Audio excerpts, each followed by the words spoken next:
Hello, my friends. This is The Art of Prepping. Today, I just want to chat for a moment about friendships and how to make them healthier. Over the years, I've been trying to pay attention to this, so what works and doesn't work. And what I have realized is that people have different communication styles. And so one person may try to convey a certain point in a certain way. And then another person, though, cannot identify and they cannot connect with that because it's in a form or style that they don't use. And so there can be a lot of miscommunication because of that. And that's pretty much what I think is the number one problem that prevents people from having healthy relationships is basically just poor communication. And so I want to now just outline 5 tips to help you deal with this. And so it's rather simple, but sadly, very few people use these tips, or maybe they don't even know about them. So the first would be to stop making assumptions. Stop making assumptions. And instead, though, to ask more for clarification, to repeat what you think you've heard back to the person and ask for more information if need be. And this prevents not only a misunderstanding, but a treasure trove of other problems down the road. Because what you see is that sometimes the little things that are not so well tuned in a relationship, over time, it becomes more of a problem. So little things become bigger in relationships, for the good or bad. So try to deal with your small problems now so they don't become big ones. Now, doing this does really multiple things, but one in particular is that when you stop making assumptions and you ask for clarification, it not only prevents the misunderstanding that could arise, but it shows that you actually care. I mean, that's something these days you just can't take for granted because there are so many people who really don't care. And so when you make the effort, you have the intention to care, to actually want to know what that person really said, and not just that, but what they meant. And to make sure that you really heard them and, that you're really dialed into what they're doing there. And that communication, that means a lot these days. And so that's something that I think we need to really pay attention to is the conveyance that we care. Because when you show that you don't, people get turned off immediately. They shut down or they start to get upset or whatever, right? They don't take you serious. Another tip is to be consistent in how you relate to others. How you relate to others. So if you talk to someone one day and you're all like elated, you're just so happy, everything's great, very, very positive. And then the next day you're like the opposite. And you do that all the time. You flip-flop back and forth. I know people like that. And I don't really like to spend time with those people. Or it takes almost nothing for some of these people to get upset. You just say one word that's wrong and they just have a meltdown. These people are not consistent. They're not stable.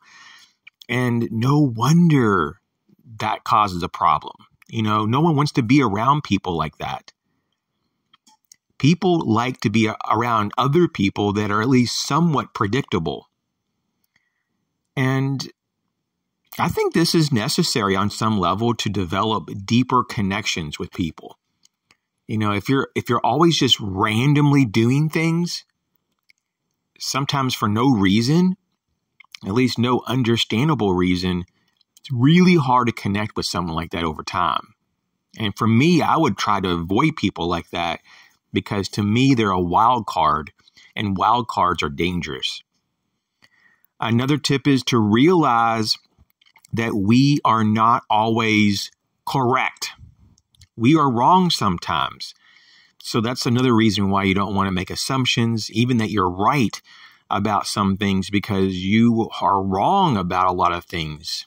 I'm wrong, you're wrong. We all have good intentions probably not to be wrong, but we typically are wrong about a lot of stuff, possibly most things, if not a lot of things. And so the best remedy for this is to have an open mind, have good listening skills, and this aids in the gathering of better information to actually ascertain the truth. This helps in self-development, and it basically just helps to solve problems in life, period. Tip number 4 is to do as you say. And so don't just do things that conflict with your whole flow of communication and lifestyle. So you want to be consistent in your actions and in your words. Very simple to say this out loud, but very few people are consistent in actually what they say and what they do. It's actually quite shocking. And so some people say, well, if you really want to know the truth, you just watch what people do, and that actually speaks a lot more volume in terms of what they really think about something.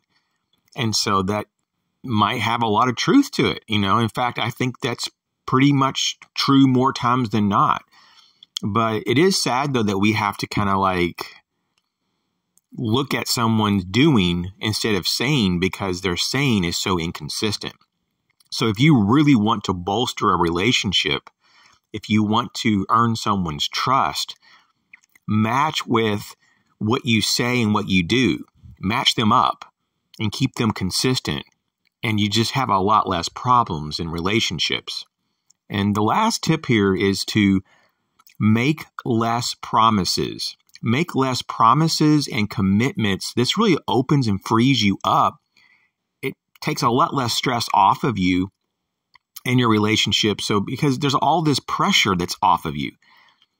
Less promises and commitments. There's nothing wrong with having responsibility and doing things for other people and all this. That's all great. But there is so much that goes with saying that I'm going to do this, or I promise this will get done tomorrow. I would avoid all that. Your word should be good enough that says, hey, I'm going to do the best I can, tomorrow to get this done. That should be good enough, because life happens and you don't want to be shown the next day to be a liar.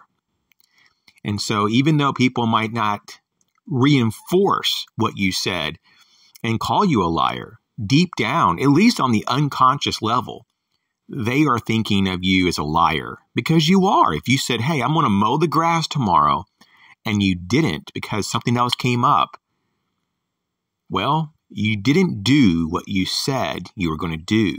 You made promises that you couldn't meet, a commitment that you botched up.